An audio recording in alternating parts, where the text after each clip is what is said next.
హబక్కూకు 1వ అధ్యాయము 1-7 వచనాలు చదువుకున్నాం. ప్రవక్తయగు హబక్కూకు నొద్దకు దర్శన రీతిగా వచ్చిన దేవోక్తి. యెహోవా, నేను మొరపెట్టినను నీవెన్నాళ్ళు ఆలకింపకుందురు? బలాత్కారము జరుగుచున్నదని నేను నీకు మొరపెట్టినను నీవు రక్షింపకై ఉన్నావు. నన్నెందుకు దోషము చూడనిచ్చుచున్నావు? బాధ నీవేళ ఊరకయ్య చూచుచున్నావు. ఎక్కడ చూచినను నాశనమును బలాత్కారమును అగుపడుచున్నవి, జగడమును కలహమును రేగుచున్నవి. అందువలన ధర్మశాస్త్రము నిరర్థకమాయెను, న్యాయము ఎన్నడూనూ జరగకుండా మానిపోయెను. భక్తిహీనులు వచ్చి నీతిపరులను చుట్టుకొందురు. న్యాయము చెడిపోవచ్చున్నది అన్యజనులలో జరుగునది చూడుడి. ఆలోచించుడి, కేవలము విస్మయము నందుడి. మీ దినములలో నేనొక కార్యము జరిగింతును, అలాగు జరుగునని ఒకడు మీకు తెలిపినను మీరతన్ని నమ్మకయిందురు. ఆలకించుడి, తమవి కాని ఉనికి పట్టులను ఆక్రమించవలనని బూదిగంతముల వరకు సంచరించు ఉద్రేకము గల క్రూరులకు కల్దీయులను నేను రేపుచున్నాను. వారు ఘోరమైన భీకర జనముగా ఉన్నారు. వారు ప్రభుత్వమును విధులను తమ ఇచ్చ వచ్చినట్లు ఏర్పరచుకొందురు. దేవుడి వాక్యమును దీవించుగాక. 1 కొరింథీయులకు రాసిన పత్రిక 11వ అధ్యాయం 26-30 వరకు చదువుకుందాం. మీరు ఈ రొట్టెను తిని ఈ పాత్రలోనిది త్రాగునప్పుడెల్లా ప్రభువు వచ్చే వరకు ఆయన మరణమును ప్రచురించుదురు. కాబట్టి ఎవడు అయోగ్యముగా ప్రభు యొక్క రొట్టెను తినినో లేక ఆయన పాత్రలోనిది త్రాగునో వాడు ప్రభువు యొక్క శరీరమును గూర్చియు రక్తమును గూర్చియు అపరాధి అగును. కాబట్టి ప్రతి మనుష్యుడు తన్ను తాను పరీక్షించుకొనవలెను. అలాగు చేసి ఆ రొట్టెని తిని ఆ పాత్రలోనిది త్రాగవలెను. ప్రభు శరీరమని వివేచింపక తిని త్రాగువాడు తనకు శిక్షావిధి కలుగుటకే తిని త్రాగుచున్నాడు. ఇందువలననే మీలో అనేకులు బలహీనులను రోగులనై ఉన్నారు. చాలామంది నిద్రించుచున్నారు. దేవుడి లేఖన భాగాన్ని దీవించి ఆశీర్వదించుగాక. ఆమేన్. ఆమేన్.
నీకే స్తుతి స్తుతి స్తుతి స్తుతి. స్తోత్రం స్తోత్రం స్తోత్రం. సర్వోన్నతుడా, సర్వ సృష్టికర్త, సర్వకర్యామి, సర్వాధికారి, సర్వకృతజ్ఞత స్థితి స్తోత్రములు నీకే చెల్లిస్తున్నాను తండ్రి. అందరం విస్మరించేది నాకు, అందరికీ నీ దయ ఉంచండి, అందరికీ నీ కృప ఉంచండి, నీ కనికరం ఉంచండి. దేవదేవా దిన బాంధవరాలు రక్షక మా కృప కలుగుతుంది. జీవము గల నాయన, జీవాధిపతి, లోకరక్షక, స్తోత్రం తండ్రి, స్తోత్రం స్తోత్రం స్తోత్రం. సర్వోన్నతుడా, సర్వ సృష్టి నీకే స్తుతి స్తోత్రం. దేవదేవా దిన బాంధవుడా, లోకరక్షక, నీకే స్తుతి స్తుతి స్తుతి స్తుతి. సర్వోన్నతుల, సర్వ సృష్టికర్త, సర్వాధికారి, నీకే స్తుతి స్తుతి. గొప్ప దేవ, నీకే స్తుతి స్తుతి. ఎల్లప్పుడూ నేను స్తుతులు చెల్లిస్తూ, నీకు కృతజ్ఞతాస్తుతులు చెల్లిస్తూ, ఎల్లప్పుడూ నీకు భయభక్తులు బిడ్డలను, నీతి గల బిడ్డలను, నేను భయభక్తులు గల బిడ్డలను జీవిస్తాను. దేవా, మేము బట్టి వారు ఏ యోగ్యత లేని వారు అందరూ కనికరించి ఆశీర్వదించి దీవించి నీ కృప చొప్పున ఆశీర్వదించి దేవదేవా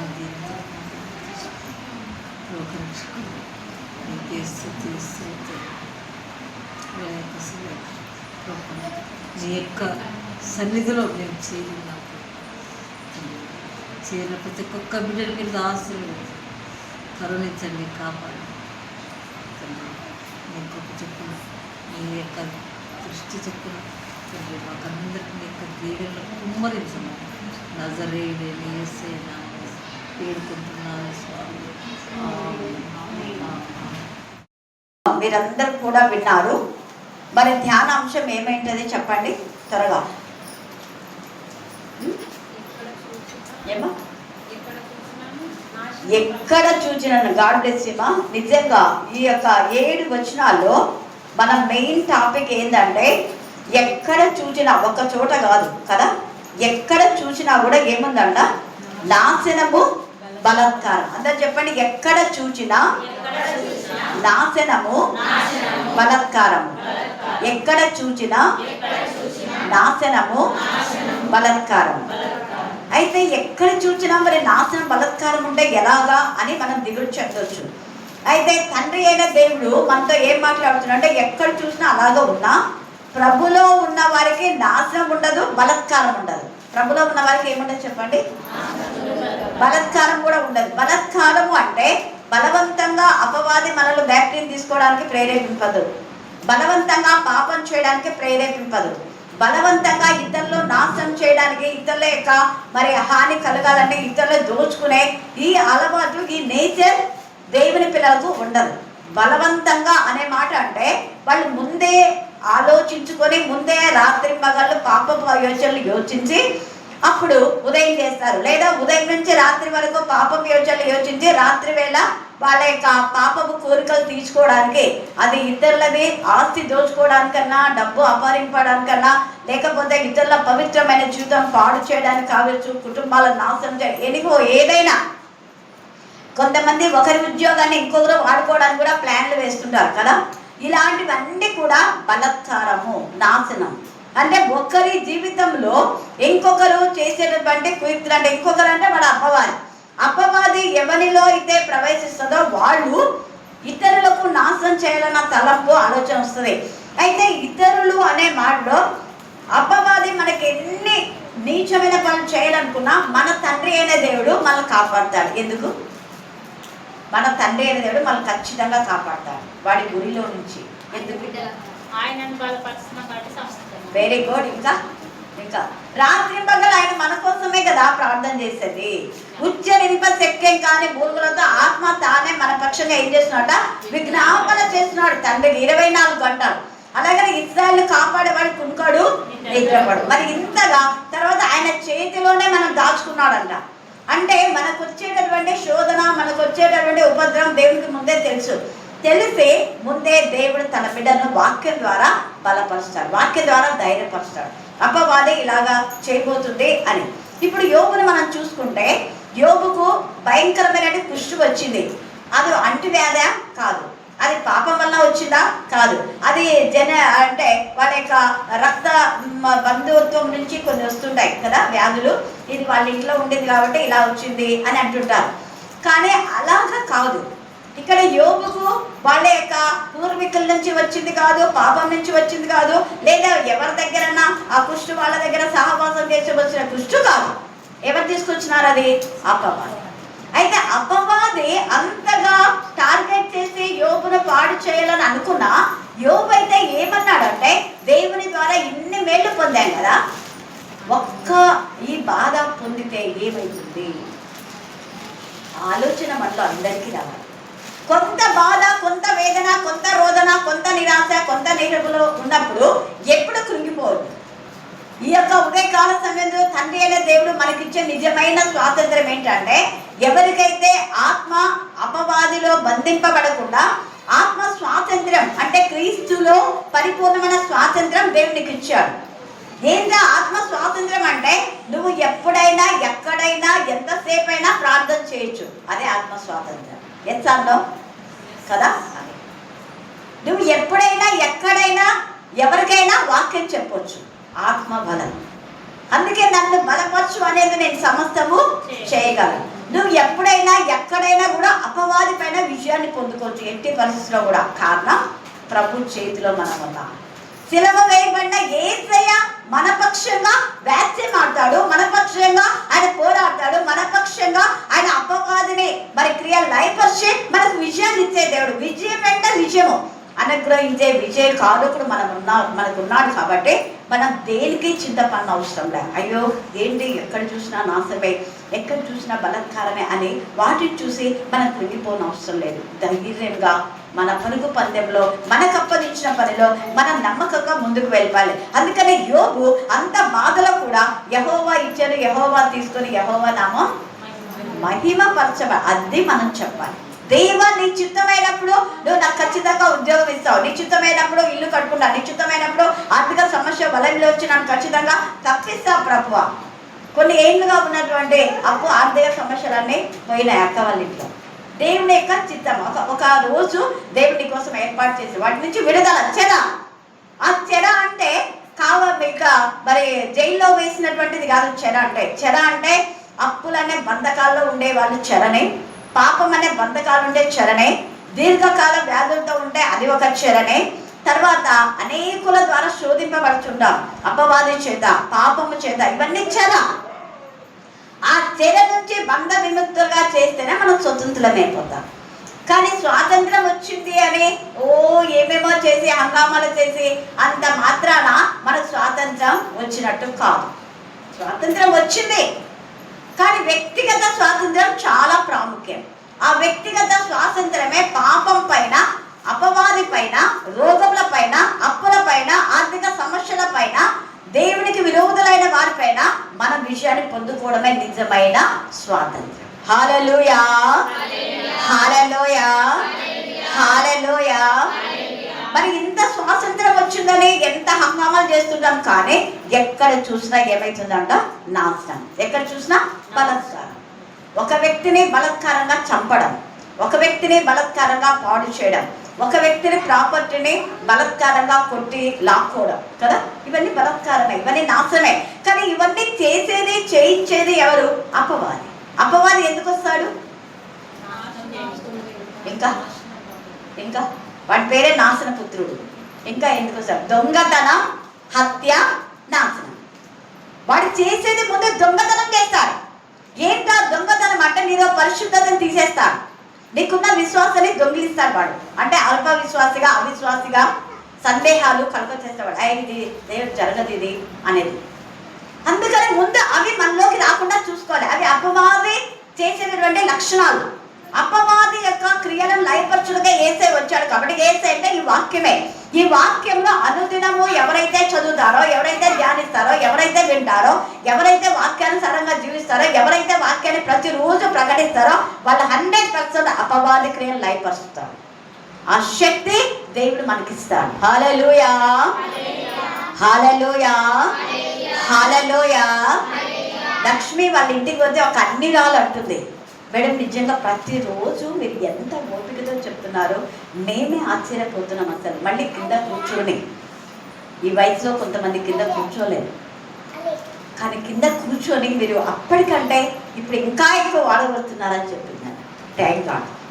చాలామంది వయసు అవుతుంటే వాడబడేది తక్కువ చేస్తారు, కానీ మీరు అప్పటికంటే ఇంకా ఎక్కువ వాడబడుతున్నా అంటే అవును దేవుడు నాకు ఇంకా ఎక్కువ బలం ఇస్తున్నారు. కారణం ఒక్కటే, రోజు వాక్యం చెప్పడం, రోజు వాక్యం చదవడం, రోజు వాక్యం ధ్యానించడం, రోజు ప్రభు బిడ్డగా జీవిస్తూ ఉంటే నూతన బలం, నూతన శక్తి మనకిస్తాడు. అందుకనే ఆయనను బట్టి నేను బలపరచబడుతున్నా. ఆయనలో సమస్తము చేయగలను. ఎంత తేటగా ఉంది వాక్యం. ఆ పిల్లలకు తెలియదు నేనేం చెప్పాను, కానీ దేవుడు వాళ్ళకు ప్రేరేపణ కలుగజేస్తున్నాడు. అందుకనే హబక్కూకు మరి మాట్లాడినట్టు ఈ మాటల్లో ఎవరు కృంగిపోదు, నిరాశ అవును కదా ఏంటి అని అనుకోవద్దు. ఆ నాశనం నుంచి మనం తప్పించే దేవుడు మనకున్నాడు. ఆ బలత్కారుల చేతి నుంచి తప్పించే దేవుడు మనకున్నాడు. వాడు మన యొక్క జీవితంలో మనకున్నటువంటి ప్రేమను, పరిశుద్ధతను, విశ్వాసాన్ని, విధేయతను దొంగిలించకుండా ఈ వాక్యం అనుదినము దేవుడితో మాట్లాడుతున్నాడు. మరి నువ్వు ఏం చేయాలి అంటే అనుదిన జీవితంలో ఆయనను హత్తుకొని ఆనుకొని జీవిస్తే ఏ ఆపదలు మనకు రావు. రూతు దేవుని హత్తుకునింది. అందుకే రూతు 2:12 చదవండి. రూతు 2:12 చదివితే ఆమె నాశనం అనే ఆ ఊరిలో నుంచి, శాపం అనే ఆ ప్రాంతం నుంచి, బలత్కారం అనే ఆ ప్రాంతంలో నుంచి మరి స్వాతంత్రం ఉన్నటువంటి ఇశ్రాయేలు దేశానికి వచ్చింది. ఇశ్రాయేలు దేశంలో బలత్కారం ఉండదు, నాశనం ఉండదు, క్షేమాభివృద్ధి. అందుకని క్షేమం పొందుకుంది. చదవండి. యెహోవా నీవు చేసిన దానికి ప్రతిఫలం, యెహోవా నీవు చేసిన దానికి అండర్లైన్ చేసుకో. నీవు చేసిన దానికి ఈ యొక్క 2026 ఇండిపెండెన్స్ డే అయిపోయింది. అయితే నీకు ఆత్మ స్వాతంత్రం ఉంటే నువ్వు ఆత్మ ద్వారా పరిశుద్ధాత్మ నేను ప్రేరేపించినప్పుడు నీవు చేసిన ప్రార్థన, నీవు ఇచ్చిన సాక్ష్యం, నువ్వు చదివిన వాక్యం, నువ్వు ధ్యానించినటువంటి ధ్యాన వాక్యం, నీ యొక్క పరిశుద్ధ ప్రవర్తనను బట్టి దేవుడు నీకు జీవితంలో అద్భుతం చేస్తాడు. అందుకే యెహోవా నీవు చేసిన దానికి ప్రతిఫలం ఇచ్చును. Thank God. ఈ 2026 ఆగస్టు 16న నువ్వు చేసిన దానికి దేవుడు 100% ప్రతిఫలం ఇస్తాడు. ఆ యొక్క పాప ఎప్పటి నుంచో పిలుస్తుంది కళావతి. ఇక్కడి నుంచి ఎవరెవరైతే వేరే ప్రాంతం వెళ్ళారో వాళ్ళందరూ దేవుడు బ్లెస్సెస్ చేశాడు. గ్లోరీ కానివ్వండి, తర్వాత గ్లోరీ వాళ్ళ కూతురు కూడా డాక్టర్ అయిపోయి లాస్ట్ ఇయర్ ఆగస్టు 15వ తేదీ టెక్నికల్లో అనేక మందికి తను కళ్ళజోడు డిస్ట్రిబ్యూట్ చేయడం జరిగింది. అలాగనే కళావతికి మేము చూస్తే ఎంత బాగుంది తెలుసా. ఆమె యొక్క అంగన్వాడీ సెంటర్ మీరు చూస్తే అది అంగన్వాడీ సెంటర్ లాగా లేదు, ఒక మంచి ఆఫీస్ లాగా ఉంది. ఎంత చక్కగా పెద్ద టేకు వెనకాల తోట వేసింది చక్కగా. చూడండి, నా దగ్గర ఉన్న పిల్లలందరికీ చెట్లు అంటే ఇష్టం. మంచిగా తోట వేసింది. ఆ తోట వేసింది, పిల్లలు కూడా ఎంత నీట్గా ఉన్నారు అక్కడ. తర్వాత అక్కడంతా కూడా పిల్లలకు సంబంధించినవన్నీ కూడా వేయించిందాను. వర్డ్స్ రాయించింది, తర్వాత ఫిగర్స్ ఎంత చక్కగా పిక్చర్స్ చాలా బాగా పెట్టింది. ఎంత నీట్గా ఉంది అసలు. అది అంగన్వాడీ స్కూల్ అంటే ఎవ్వరు కూడా ఆశ్చర్యపోతారు. ఒక ఆఫీస్ లాగా ఉంది. ఇంకా మేము లోపలికి వెళ్ళలేదు, బయట నుంచే టైం లేదు కాబట్టి బయటే నిలబడి ఒక జస్ట్ ఫోటో తీసినా మీ దాదా చూడాలి అది ఎంత నీట్గా ఉందో. ఆ పాపకు అవార్డు ఇచ్చారు తెలుసా. అందుకే దేవుడు చేసిన అంతమంది అంగన్వాడీ టీచర్స్ ఉన్నారు. దాదాపు 4 ఊర్లో 5 ఊర్లో చెప్పారు. వాళ్ళల్లో ఈ పాప ఒక్కదానికి కళావతికి అవార్డు ఇచ్చినారు. తర్వాత కళావతి వాళ్ళ పాప ఇంటర్లో మంచి మార్కులు వచ్చినాయి. అందుకే కృతజ్ఞత కూడా నిన్న ఏర్పాటు చేసింది వాళ్ళ ఇంట్లో కృతజ్ఞత కూడా ఏర్పాటు చేస్తే చాలామంది ఇళ్లలో కృతజ్ఞత ఆరాధన ఉంటాయి. ఒకరు వస్తారు, ఒకరు రారు కదా. అందరు వాళ్ళ తోడు కూడా 5 మంది వచ్చినారు. ఎంత ప్రేమతో ఒకరిని ఒకరు చక్కగా పాడిన వాళ్ళు, పాడడానికి వాక్యం చదివేవాళ్ళు, ప్రార్థన చేసేవాళ్ళు, వడ్డించేవాళ్ళు. దేవునికి స్తోత్రం. హల్లెలూయా, హల్లెలూయా, హల్లెలూయా. అలాగనే విజయ్ కుమారి ఎంబీఓ వాళ్ళ యొక్క చెల్లెలు కూడా అవార్డు ఇచ్చినారు అనమాట, మెడికల్ ఆఫీసర్ వాళ్ళు. తను కూడా ఏఎన్ఎం అనమాట. ఆమె కర్నూలులో చేస్తుంది, ఆమె కూడా అవార్డు దొరికింది. హల్లెలూయా, హల్లెలూయా. దేవుడి నామమునకు మహిమ కలుగును గాక. అంటే ఇక్కడ ఎంత నాశనం అనేది ఉన్నా, ఎక్కడ చూసినా బలాత్కారం ఉన్నా, అదే సమయంలో దేవుని పిల్లలు దేవుడు బహుగా వాడుకుంటున్నాడు. నాశన పుత్రుడు నశింపజేశాడు దేవుడు. అంటే తన పిల్లలకి ఇవ్వకుండా కొంతమంది జిమ్మిక్స్ కూడా చేస్తారు కదా, వాళ్ళకి ఎందుకు ఇస్తారే, వాళ్ళకి ఎందుకు అవార్డు ఇస్తారు, వాళ్ళకి ఎందుకు సన్మానం చేస్తారు, వాళ్ళకి డబ్బులు ఇప్పించుకొని సన్మానం చేసే వాళ్ళు కూడా ఉన్నారు. డబ్బులు ఇచ్చుకొని రెవరెండ్ అనే బిరుదులు పొందుకునే వాళ్ళు ఉన్నారు, డబ్బులు ఇప్పించుకొని అభిషేకం చేసుకునే వాళ్ళు ఉన్నారు. కానీ అలా చేయకూడదు, అది బలత్కారం అవుతుంది, అది దేవునికి విరోధమైనటువంటి కార్యం. దేవుడు ఆశీర్వదిస్తేనే మనం ఆశీర్వదించబడతాం. అలాగనే కొంతమంది వాళ్ళ శాపం వీళ్ళ శాపం రావు, శాపాలు మనుషుల నుంచి రావు. ఆది కాండంలో 12వ అధ్యాయంలో తేటగా నిన్ను ఆశీర్వదించిన వారిని ఎవరు ఆశీర్వదిస్తానన్నాడు? దేవుడు. నిన్ను శపిస్తే వాళ్ళని ఎవరు శపిస్తారన్నాడు? దేవుడు శపిస్తాడు. దేవుడు శపిస్తేనే శాపము, దేవుడు ఆశీర్వదిస్తేనే ఆశీర్వాదం. మనం ఆశీర్వాదానికి పాత్రలుగా ఉన్నామా, శాపానికి పాత్రలుగా ఉన్నామా? మనమే ఆత్మ పరిశీలన చేసుకోవాలి. ఎక్కడ చూసినా నాశనం ఉన్నా, నీ పక్కన 1000 మంది పడిపోయినా, నీ కుడి పక్కన 10,000 మంది కూడా నీకేం రాదు, అపాయం రాదు. ఎక్కడ చూసినా నాశనం ఉన్నా, ఎక్కడైనా బలాత్కారం ఉన్నా, నువ్వు ఒంటరిగా ఉంటే దేవుడు నీ పక్షంగా కాపాడుతాడు. ఒంటరిగా ఉన్న నయోమికి దేవుడు తోడుగా ఉన్నాడు, ఒంటరిగా ఉన్న రూతుకు దేవుడు తోడుగా ఉన్నాడు. అందుకే 3వ అధ్యాయంలో ఆమెను గురించి బోయజు ఎంత మంచి ప్రశంసిస్తాడు. ఆమె ఒంటరిది, ఆమె కొడుకులు లేరు, ఆమెకు అత్తమ్మ ఒక్కతుంది, ఆమె ముసలామె కాబట్టి ఆమె సరిగా కళ్ళు కనపడలే, ఈమెను ఏమైనా చేయొచ్చు అని. ఒకవేళ ఎవరు ఆమెను పాడు చేయడం కూడా వాళ్ళను వెంబడించలేదు అని, అంటే వాళ్ళకి చెంప పెట్టించింది.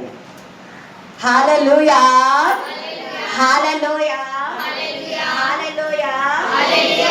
ఎంతమంది ఎవరులు అంటే ఆమె కంటే అందమైన ఎవరులు ఎంతమంది పాపం చేయడానికి ప్రేరేపింపజేసిన ఆమె ఒప్పలేదు, ఒప్పకుము అనింది. సామెతలు 1లో మనమంతా ఒకటే, సంచి ఒకటే అని నీతో చెప్పినప్పుడు నువ్వు ఒప్పకము, వాళ్ళ క్రియలలో నువ్వు పార్టిసిపేట్ చేయొద్దు.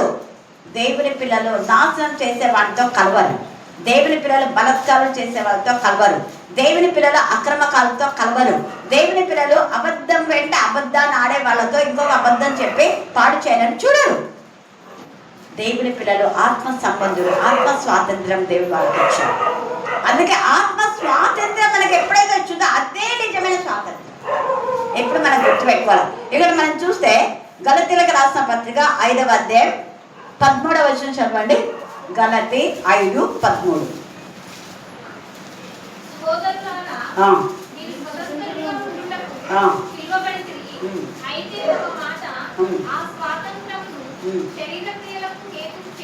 శరీర క్రియలకు హేతు చేసుకోవద్దు. వేగంగా మాట్లాడుతున్నాడు. నువ్వు శారీరక క్రియలు నీలో ఉంటే నువ్వు ఇంకా నీకు స్వాతంత్రం రాలేదు. శరీర క్రియలకు హేతు చేసుకోవద్దు. తేటగా మచ్చదు. ఇంకా ప్రేమ కలిగిన వారై ఒకరినొకడు ఎలా ఉండాలా? మళ్ళీ చెప్పండి. అంటే ఎవరికి ప్రేమ కలిగిన వాళ్ళకు దాసులు, ప్రేమ లేని వాళ్ళకు కాదు. సత్యం చెప్పే వాళ్ళకు దాసులు అంటే నువ్వు కూడా సత్యం చెప్తావు, మంచి వాళ్ళకు దాసులు అంటే నువ్వు కూడా మంచిగా ఉంటావు. అంతేగాని అబద్ధికులకు దాసులు అయితే నువ్వు అబద్ధం చెప్తావు, అక్రమకారులకు దాసులు అయితే నువ్వు కూడా అక్రమం చేస్తావు, పాపిష్టి పనులు చేసే వాడితో నువ్వు చేయగలిగితే నువ్వు కూడా పాపిష్టి పనులు చేస్తావు. పరిశుద్ధుల సహవాసంలో ఉండి పరిశుద్ధులకు దాసులై ఉండుడి, దైవ సేవకులు దాసులై ఉండుడి, పాపమునకు దాసులు కావద్దు. పాపం అనే కాడి నుంచి నువ్వు బయటికి రావాలంటున్నాడు యేసయ్య. అందుకని ఇక్కడ ఈ మాట మాట్లాడి మళ్ళీ 5:19లో అక్కడ ఉన్న కార్యములన్నీ స్పష్టమైన అవి చేయొద్దు. మీరు ఆత్మ సంబంధమైన బిడ్డలుగా దేవుని యొక్క ప్రేమ అంటే వాక్యమే. ప్రేమ, సంతోషం అంటే వాక్యంలో ఆనందించుడా, సమాధానం దేవునితో సమాధానం, దీర్ఘశాంతం దేవుని విషయాల్లో దీర్ఘశాంతం. నువ్వు ప్రార్థన చేయకుండా, వాక్యం చెప్పకుండా ఎన్ని ఆటంకాలు వచ్చి దీర్ఘశాంతంతో వాక్యాన్ని ప్రకటిస్తావు, సాక్ష్యం చెప్తావు. సాక్ష్యం ఆటంకం చేసినా కూడా నువ్వు చెప్పకుండా ఉండలేవు.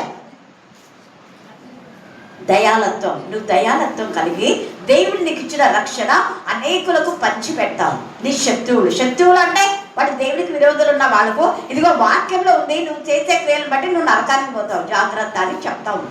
నిజంగా నీకు దయాలత్వం ఉంటే, నిజంగా నీకు ప్రేమ ఉంటే, నిజంగా నీకు దీర్ఘశాంతం ఉంటే, నిజంగా నీకు కనికరం ఉంటే, నిజంగా నువ్వు శత్రువుని ప్రేమిస్తే ఇదిగో నీవు చేసేటువంటి పనులకు నీకు నరకమే వస్తుంది. జాగ్రత్త. వద్దు, దాని నుంచి బయటకు రాని వాక్యాలు చూపించి వాళ్ళని గద్దించి హెచ్చరించి సరిదిద్దుతారు. అది దయాలత్వం అంటే. ఊరికే మనం కంటత వాక్యాలుగా ప్రేమ, సంతోషం, సమాధానం అన్నాక దేవుళ్ళు ఆనందించడమే సంతోషం, వాక్యంలో ఆనందించడమే సంతోషం, ఆత్మలో ఆనందించడమే సంతోషం అంటే, ఆత్మలో గంతులు వేయడమే నిజమైన సంతోషం. దయాలత్వం అంటే నీకున్న రక్షణ ఆనందంలో ఇతరులకు షేర్ చేయాలి. వాడి శత్రువైనా, మిత్రువైనా, వాడి బంధువైనా, వాళ్ళు ఎవరైనా కూడా, అన్యులైనా, అది బాధ్యత. ఆశా నిగ్రహం. వాళ్ళు రక్షణ పొందలేదు, ఇంకా వాళ్ళ కోసం హెచ్చరిక చేస్తూనే ఉంది. ఒకసారి వెళ్ళేదా, ఇంకోసారి చెప్పు, రెండోసారి వెళ్ళేదా, ఇంకోసారి చెప్పు, ఎన్నిసార్లు చెప్పు, నీకు చైతన్యనంత మనం దీర్ఘశాంతం. ఆశా నిగ్రహం కలిగి ఉండాలి. వాళ్ళు మారే వరకు, మనం చనిపోయే వరకు, వాళ్ళు చనిపోయే వరకు, ఏసే రాకడ వరకు మనం చెప్తూనే ఉండాలి. వాళ్ళు ఏం మా గురించి ఇలా చెప్తున్నావు అంటారు అన్నా మనం పట్టించుకోకూడదు. ఎందుకంటే దేవుడు చెప్పమన్నా నేను చెప్పకుండా ఉండలేను. మీరు చెప్పొద్దంటే మేము ఉండలేదు చెప్పకుండా. మీ మాట వినడే ముఖ్యమా? ఎవరి మాట వినడం ముఖ్యం? దేవుడి మాట. దేవుడు చెప్పాడు మీరు నరకానికి పోతారు. మీరు చేసే పాపపు నీచమైన పనులు మంచి కాదు. నరహత్య చేయి వాడికి మళ్ళా వాడు హంతకుడే. ఎవరైనా కొడితే వాడు 10 కొట్లు తిట్లు తింటాడు, కొట్టబడతాడు వాడు కూడా. ఒకరికి హాని చేస్తే నీకు 100 హానులు జరుగుతాయి. ఒకరి పైన వేలు చూపిస్తే 100 వేలు నిన్ను చిచి అంటాయి. ఈ యొక్క వేలో మనం ఉండిపోవాలి. అందుకే అక్కడ మార్మికంగా రాశాడు గలతీ 5:19 కానివ్వండి, తర్వాత 22 కానివ్వండి. ఆత్మ సంబంధమైన విషయాల్లో ఆసక్తి కలిగి ఉన్న వాళ్ళు ఈ యొక్క శారీరక క్రియలు వాళ్ళు చంపివేసే వారుగా ఉంటున్నారు. ఈ యొక్క ఉదయకాల సమయమందు శారీరక క్రియలు ఎప్పుడైతే మనం చంపుతామో అప్పుడే ఆత్మలో మనం ఏం చేస్తాం? వృద్ధి చెందుతాం. ఆత్మలో అభివృద్ధి చెందాలంటే ఖచ్చితంగా శారీరక క్రియలు చంపివేయాల్సిందే. ఆడ ఉన్నటువంటి ఆ శారీరక క్రియలను, ఆత్మక్రియలను మనం ఏం చేయదు. కూర్చోం, అక్కడే చైర్ మీద కూర్చోబాబు, పర్లేదు కూర్చో. కాబట్టి మనము ఎప్పుడు కూడా దైవికమైన విషయాలు, ఆత్మ కలవాడు ఆయన వాడు, ఆత్మ లేనివాడు కాదు. తేటగా చెప్తున్నాడు. ఆత్మ ఉన్నవాడైతే నువ్వు పొందిన నీ రక్షణ అనుభవాన్ని, నీ రక్షణ ఆనందాన్ని, నీ రక్షణ యొక్క ఆ పవర్ వేరే వాళ్ళకు కూడా అందిస్తాం. రక్షణలో ఎంత ఆనందం ఉంటుంది. రక్షణ పొందితే పరలోక రాజ్యం చేద్దాం, రక్షణ లేకుండా నరకానికి పోతాం. తేటగా వాళ్ళతో చెప్పాలి. వాడు విన్నా వినకపోయినా. యెహెజ్కేలు 2లో వాళ్ళు విషపురుగులు, వాళ్ళు తేళ్ళలాంటి వాళ్ళు, వాళ్ళు పాము లాంటి వాళ్ళు, వాళ్ళు బ్రహ్మదండి చెట్ల లాంటి వాళ్ళు. నువ్వు చెప్తే బ్రహ్మదండి చెట్టు టచ్ చేస్తే ఎలాగ ముళ్ళలా ఉంటారో నువ్వు చెప్పేటటువంటి వాక్యం వాళ్ళు ఎప్పుడు విమర్శిస్తారు. అయినా వాళ్ళు విన్నా వినకపోయినా ఏం చెప్పాలంట? మనం చెప్పాలి. నేనేం చెప్తానో అది నువ్వు చెప్పాల్సిందే అన్నాడు పరిశుద్ధ. ప్రభువా వాళ్ళు ఏమైనా చేస్తారు ప్రభా ఇలా చెప్తే? అయినా చెప్పేసే. ఇర్మియా వాళ్ళకు నేను బాలుడని అన్నాడు, అనవద్దు. నువ్వు రాజుల దగ్గరికి పంపిస్తా, బలవంతుల దగ్గరికి పంపిస్తా, అధికారుల దగ్గరికి పంపిస్తా, నేను బాలుడని అనమాట అనవద్దు. వాళ్ళంతా కూడా మేము రాజులము, మేము యాజకులము, మేము శాస్త్రము, మేమంతా కూడా ధర్మశాస్త్రం తెలుసు, నువ్వేంది వెళ్ళలేదు మాకేం చెప్పేది అని అన్నారు. చెంప మీద కూడా కొట్టించుకున్నాడు ఇర్మియా. కానీ ఇర్మియాకు ఒక్క చెంపకు ఒక్క దెబ్బ కొడితే దేవుడు గుండెపైనే కొట్టాడు, బతుకులోనే కొట్టాడు. సిద్కియా కళ్ళు కూడా తీశారు. సిద్కియాకున్న 30 మంది కొడుకులను ఆయన ఎదుటనే చంపించారు. దైవజనులను ఒక్క విషయంలో బాధపడితే 100 విషయాల్లో మనం బాధపడిచి వస్తుంది. కాబట్టి జాగ్రత్త. ఆత్మ స్వాతంత్రం ఉంటే అపవాది పైన మనం విషయాన్ని పొందుకుంటాం. అందుకే ఇక్కడ తేజగా గలతీలో ఈ మాట మాట్లాడుతున్నాడు. తర్వాత మనం చూస్తే చూడండి, ఇర్మియా 6వ అధ్యాయం 13వ వచనం చదవండి. ఇర్మియా 6:13 త్వరగా. అల్పులేమి గనులేమి వారందరూ ఏం చేస్తున్నారంట? మోసం చేస్తున్నారు. ఇప్పుడు అంతే కదా బలత్కారం అంటే. వాడు ఎవడో స్టూడెంట్ అంట, వాడు సుబారి తీసుకొని ఆ ప్రిన్సిపల్ చంపాడు. ఎంత నీచం చూడండి. ఉపాధ్యాయులు, గురువులు, వాళ్ళకు విద్య నేర్పించిన వాళ్ళు ఒకవేళ బుద్ధిహీనుడే ఎవడో వాడు చెప్పాడు అనుకో చంపమని, నా ఉపాధ్యాయులను నేను ఎలా చంపుతాను అన్నాను. ఇంటర్లోనే ఇంత నీచమైన కార్యాలు, 7వ తరగతిలోనే పాపం జీవితం, 5వ తరగతిలోనే పాపము కోరికలు. ఎంత భయంకరంగా అపవాది విచ్చలవిడిగా మనుషులను టార్గెట్ చేస్తుంది. అదే సమయంలో ప్రతి తల్లి ఉక్కుపాలతో తన పిల్లలకు ఎక్కవేదు నేర్పిన విధానంలో నేర్పాలి. నీ పిల్లలకు ఉక్కుపాలతో దేవుని గురించి నేర్పితే తప్ప ఈ భయంకరమైన లోకంలో ఎక్కడ చూసినా నాశము, ఎక్కడ చూసినా బలాత్కారం జరుగుతున్న ఈ పరిస్థితుల్లో నీ పిల్లలు క్షేమంగా ఉండాలంటే, సేఫ్ జోన్లో ఉండాలంటే నువ్వు గర్భంలో నుంచే నీ పిల్లలకు దేవుని గురించి తెలియజేయాలి. ఆయన పరిశుద్ధ అన్ని పరిస్థితుల్లో కూడా దేవుడు ఇర్మియాని కాపాడినాడు. చూసారా ఎంతమంది శక్తులు, ఇర్మియా చుట్టూ శక్తులు ఉన్నారు, కానీ దేవుడు కాపాడతాడు. దేవుడు తన బిడ్డలు ఎట్లయినా కాపాడతాడు ఆయన పిల్లలు. అందుకనే ఇక్కడ ఈ మాట అలుపు లేదు, కన్ను లేదు. అందరు మరి బాగా మీరు చదువుకోండి. ఇర్మియా 32:17, 22 వచనం కూడా, 17వ వచనం 27 కూడా, 32 ఇర్మియా. యెహోవా ప్రభువా సైన్యములకు అధిపతియగు యెహోవా అనే పేరు వహించువాడా, శూరుడా. చూడండి ఎన్ని పేర్లు పెట్టాడు ఇర్మియా. మనం ఇవన్నీ నేర్చుకోవాలి. ఆయన శూరుడు, ఆయన మహాదేవుడు, ఆయన దేవతలకు దేవుడు, ఆయన రాజులకు రాజు, ఆయన ప్రభులకు ప్రభు, ఆయన సమస్త దేవతల కంటే ఉన్నతుడు. అలాంటి దేవుని మనం కలిగి ఉన్నాం. ఎందుకు భయపడాలి? అధిక బలం అంటే ప్రపంచంలో దేవతలు అనబడే వాళ్ళకు ఉండే బలం కంటే మనం దేవునికి బలం, అధిక బలం వహించిన చాచిన బాహువు చేతను భూమి ఆకాశమును సృజించితివి.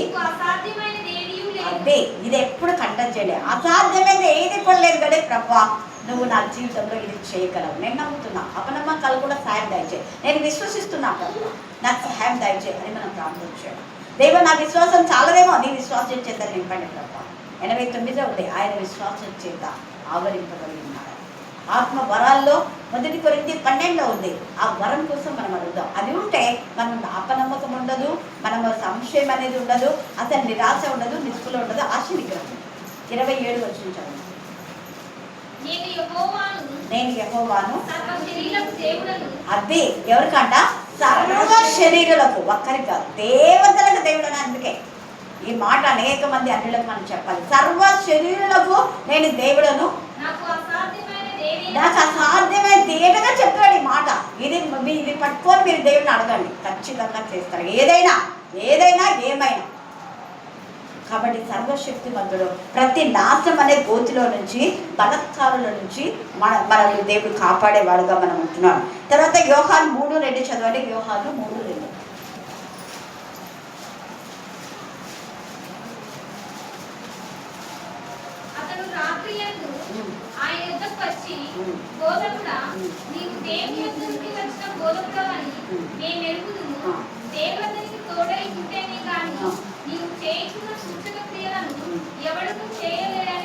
రాత్రి వేళ వచ్చి నిగోదమంటే ఎవరైనా చూస్తారే, మనలు కూడా అంతే, ఎవరు చూడకుండా ప్రార్థన చేసుకోవాలి. అందరూ ఎదురు ప్రార్థన చేయొచ్చు. ఎవరికి చెప్పద్దా కాదు ఇంట్రెస్ట్. నేను చెప్పలే, దేవునికి తెలుసు కదా, చాలు. నేను చెప్పని అవసరమే లేదు. కానీ ఏదైనా కొన్ని విషయాలు మనం చెప్పకుండానే గుణంగా తెలిసిపెట్టారు. మనం ఏమనుకున్నా అక్క నీకు చెప్తాను అంటే చెప్తున్నాయి, మనం చెప్తున్నాయి, మళ్ళీ ఏమో వేరే వాళ్ళకి తెలిసిందే ఎట్లా అంటానే, తెలియదు లేక ఎవరికి తెలియదు లేక అంటారు. తెలియకుండా మంచిదే, మరి పోయి తెలిస్తే. కాబట్టి తెలిసినా తెలియకపోయినా మనం యథార్థంగా ఉందాం, తప్పేం లేదు కదా. కొన్ని విషయాలు చెప్పని విషయాలు ఉంటాయి, అవి మనం కూడా ప్రత్యేకంగా వ్యక్తిగతంగానే ప్రార్థన చేస్తాం. దేవునికి తెలుసు కదా అది. కాబట్టి ఎందుకంటే ఇస్కరియోతు డైరెక్ట్గా నువ్వు దొంగవు, నువ్వు నా ప్రాణం తీస్తావు అని చెప్పాలి, ఇండైరెక్ట్గా అన్నాడు. నువ్వు చేసేదేదో చెయ్యన్నాడు. నీకు తెలియదా ఇదా అన్నాడు. అని నీకు తెలుసు కదా. అడిగాడు, ప్రభా ఎవరు ప్రభా అంటే ఇస్కరియోతు వీడియో చూడాలంటే చంపి పడేస్తున్నాడు. నా యొక్క ఈ యొక్క బల్లలో మొదట ఎవరైతే ముంచుతాడో వాడే అన్నాడు. వాడికి ఎంత పూర్తి తెలుసా, ఇలాగ ఏసై కూర్చుని ఉంటాడు, ఏసై ఇలాగ పొంగి చిన్నగా వచ్చి దాంట్లో ముంచుతాడు. ఎవరు చూడాలి, ఎవరు చూడకుండా చూసి తగిన ఆ ముక్క ఆ ఇస్కరియోతు ఇదేనా కదా కూర్చుంది, అని అనుకోడు. మళ్ళీ వాడు ముంచుతాడు, వెంటనే వెళ్ళిపోతారు. ఆ ప్రభు వల్ల చాలా పరిశుద్ధమైనది. వాడి ముక్క ముంచి ఏసయ్యక ఆ యొక్క ద్రాక్ష రసంలో ముక్క ముంచి వాడి ముక్కను పెట్టుకొని వెళ్ళిపోయినాడు. అపవాది చూడండి ఎంత ఇదో. అప్పటి నుంచి వాళ్ళ అపవాది ఇంకా ఎక్కువ మనం పరిశుద్ధంగా ప్రభు వలలో పాల్గొన్నారు. అందుకనే యోగ్యముగా తర్వాత ప్రభు వలలో పాల్గొనే ప్రతి ఒక్కరు ప్రకటించాలి. అందుకే కదా కర్ణాపటంలో అందరు వాక్యం చెప్పాలని చెప్పింది. ఎంతమంది చెప్పారు 2026లో? చాలా మంది. గిందరైతే దాదాపు 5 ఏళ్ళ నుంచి చెప్తున్నారు అక్క నేను వాక్యం చెప్పాలా, టైం వచ్చింది వాక్యం. కానీ ఈ సంవత్సరంలో 2 టైమ్స్ చెప్పింది. ఇంకొకసారి కూడా ఆమెకు ఛాన్స్ ఇస్తున్నాను. హల్లెలూయా, హల్లెలూయా. కారణం 5 సంవత్సరాలుగా ఈ వాక్యం ఆమెను హృదయంలో బాధ కలుగజేస్తున్నాడు. ప్రభు బలలో పాల్పొందిన ప్రతి ఒక్కరు ప్రకటించాలి, ప్రకటించాలి. చదువురాములు ప్రకటిస్తున్నారు, చిన్న చిన్న పిల్లలు ప్రకటిస్తున్నారు. శాంతి కానివ్వండి, వీళ్ళంతా చదువుని, వీళ్ళంతా చిన్న చిన్న పిల్లలు చెప్తున్నారే. ఆ రోజు మని సరిగా చదువురాదు ఆమె చెప్తుంది, ఎమ్మెల్యే మొక్క చెప్పింది వృద్ధురాలు, వీళ్ళంతా చెప్తున్నారే అనేసి ఒక అభిలాష దేవుడు ఆమె చెప్పేలా శక్తిని ఇచ్చాడు.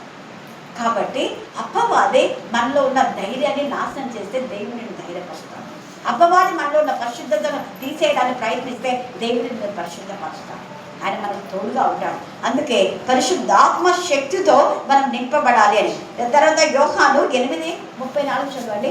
యోహాను సువార్త 8వ అధ్యాయము 34వ వచనం. అందుకు యేసు పాపం చేయు ప్రతివాడు, సింపుల్ గా ఉంది ఇక్కడ, దాసుడు అంటున్నాడు. ఇక్కడ స్వతంత్రం వచ్చింది, కానీ పాపం చేసేవాడు పాపం చేసిందే ఎక్కువ చేస్తున్నాడు. స్వాతంత్రం వచ్చిందని అంటున్నా, అప్పుడెప్పుడో స్వాతంత్రం వచ్చినప్పుడు అందరు పరిశుద్ధంగా యథార్థంగా నీతిగా జాతిగా ఉన్నారు. కానీ ఇప్పుడు లేరు. ఇప్పుడు 90% దేవుడికి 10% మాత్రమే పరిశుద్ధంగా నిజాయితీగా ఉన్నారు.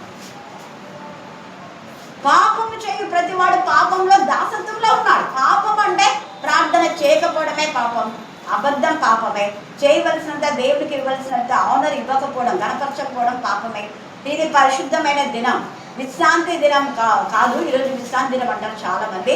కాదు, ఇది పరిశుద్ధమైన దినం, ఇది మహిమ గల దినం, ఇది పునరుద్ధాన దినం, ఇది దేవుడికి ఇష్టమైన దినం, ఇది ఘనమైన దినం. దీన్ని ఘనముగా ఆచరిస్తే దేవుడి కూడా నేను ఉన్నత స్థలంలో ఎక్కిస్తాను. ఏదో ఆదివారం కదా పోవాలంటే పోవాలని రావడం కాదు. అయ్యో ఇది దేవుడికి ఇష్టం, నేను ఆయనకి ఇష్టమైన బిడ్డగా ఆయన ఆరాధించాలి, స్తుతించాలి, హృదయపూర్తిగా శక్తి లోపం లేకుండా దేవుని గణపరచాలి అని వస్తే దేవుడు నీ జీవితాన్ని లిఫ్ట్ చేస్తాడు వితౌట్ యువర్ నాలెడ్జ్. ఎప్పుడు ఆయన నిన్ను ఆశ్రయిస్తాడో, ఎప్పుడు బలపరుస్తాడో, ఎప్పుడు ఆయన నీ పక్షంగా వ్యాధ్యం అంటాడో నీకు తెలియదు. అనుకోకుండా దేవుడు అద్భుతాలు చేస్తాడు నేర్చుకుంటాడు. పాపం చేయి ప్రతి వాడు పాపంలో దాసుడు. మరి పాపం చేయకుండా ఉండే వాళ్ళకి మాత్రమే నిజమైన మన ఆత్మ స్వాతంత్రం మనం పొందుకోవాలంటే పరిశుద్ధాత్మ ద్వారా. పరిశుద్ధాత్మ ద్వారా తప్ప ఎవడును పాపం చేయకుండా ఉండలేరు. పరిశుద్ధాత్మ ఉండేవాళ్ళు పరిశుద్ధాత్మ గర్తిస్తారు, పాపం చేయకుండా ఆపివేస్తారు.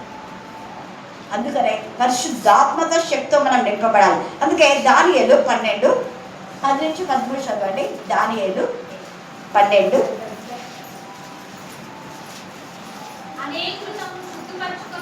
అనేకులు తమ్ముడు ఏం చేస్తున్నారంట? అడ్డలేం చేస్తారు. అక్క ఎవరున్నారక్క ఇప్పట్లో? అందరూ పాపం చేసేవాళ్ళు అంటుంటారు. లేదు, ఇక్కడ వాక్యం ఉంది. అందరూ పాపం చేసే కాదు, ఒకప్పుడు ఒకవేళ చేసి ఉండొచ్చు, కానీ ఏసే రక్తంలో కడగని వారు వాళ్ళు చాలా మంది ఉన్నారు. అనేకులు ఏసే రక్తంలో శుద్ధి చేసుకొని చదువు ప్రకాశమానులను నిర్మలును అగుదురు. తేటగా వాక్యం చెప్తున్నాడు. అనేకులు ఏసే రక్తం అందుకే కాచింది, ఏసే సిలువ రక్తంలో అనేకులు శుద్ధి చేసుకుంటారని తేటగా ఇక్కడ రాయబడింది. ప్రతి జాతి, ప్రతి తెగ, ప్రతి మతం. ప్రకటన 7వ వచనం నుంచి మీరు తర్వాత చదువుకోండి, అక్కడ ఉన్నాయి. లెక్కించగానే జనసం వాళ్ళు లెక్కించలేదు. వాళ్ళంతా శుద్ధి చేసుకొని తెల్లని వస్త్రాలు వేసుకొని ఖర్జూర బట్టలు పట్టుకొని హోసన్నా అనే దేవుడికి స్తుతి గీతాలు పాడుతున్నారు. లెక్కించలేని జనసం, ప్రతి జాతి, ప్రతి వంశం, ప్రతి తెగ, వాళ్ళు ఏ కులమైనా, ఏ మతమైనా, ఏ దేశమైనా, ఎవరైనా కూడా తేటగా ఉంటారు. అందుకే తమను శుద్ధి చేసుకొని చెప్తున్నాం. చదువు. కానీ దుష్టులు మాత్రం ఏం చేశాడు? వాడి పని వాడికే దుష్టకాలం చేయదురు కనుక ఏ దుష్టుడైతే ఈ సంగతులు గ్రహించాడు, ఈ చెప్పే వాక్యం వాళ్ళకు విన్నా కూడా విననట్టుంటారు వాళ్ళు. బుద్ధిమంతులు ఏం చేస్తారు? గ్రహిస్తారు. అనేకులను ఎవరైతే ప్రభు వైపు తిప్పుతారో వాళ్ళు ఆకాశ నక్షత్రం లాగా వెలుగుతారు. కాబట్టి ఈ యొక్క ఉదయకాల సమయమందు మనం అనేకులను ప్రభు దగ్గరికి తిప్పుతాం. మనం ఆత్మలో జీవిస్తాం, ఇతరుల ఆత్మలో జీవింప చేస్తాం. మనం ఆత్మ బలాన్ని పొందుకున్నాం, ఇతరులకు ఆత్మ బలాన్ని మనం అందిస్తాం. అలాగా ఇర్మియా, మోషే, యెహోషువ, తర్వాత యేసు ప్రభు కానివ్వండి, బ్యాప్టిజం ఇచ్చి వ్యవహారం కానివ్వండి, ఇప్పుడు శిష్యులు ఇంకా అనేక మంది మనమంతా శిష్యులమే. మనమంతా రెవరెండ్లం కాదు. రెవరెండ్లు అని ఎక్కడ లేదు, అపోస్తలులో ఉంది. అది ఒకవేళ వాళ్ళకు ఉండొచ్చు. ఇప్పుడు చాలా మంది అపోస్తలను పెట్టుకుంటున్నాం. అపోస్తలను పెట్టుకున్నాం మాత్రం పెద్ద గ్రేట్ ఏం కాదు. మనం యేసయ్య శిష్యులు వస్తాయి. సమస్త జనులు నాకు ఏం చేయమన్నాడు? మళ్ళీ చెప్పాల, శిష్యులన్నా. సమస్త జనులను నాకు శిష్యులుగా చేయండి అన్నాడు. కానీ సమస్త జనులు బిషప్ చేయండి, రెవరెండ్ చేయండి, అపోస్తులు చేయండి అన్నాడా? లేదు. మేము పాస్టర్లు, మాకు పెద్ద గౌరవం, మీరంతా తీసుకున్నాను, మేము ఇక్కడ కూర్చున్నాము అని అల్లదు. సేవకులు వడ్డించాలి. యేసయ్య వడ్డించాడు కదా ఆయన. సేవకులు అంటే పెద్ద ఇది కాదు. సేవకులు ఇవ్వాల్సిన గౌరవం ఇవ్వాల్సిందే. అంత మాత్రాన్ని అందరికంటే పెద్ద బిల్డప్ ఇవ్వడం అవసరం లేదు. అందరం ఒకటే.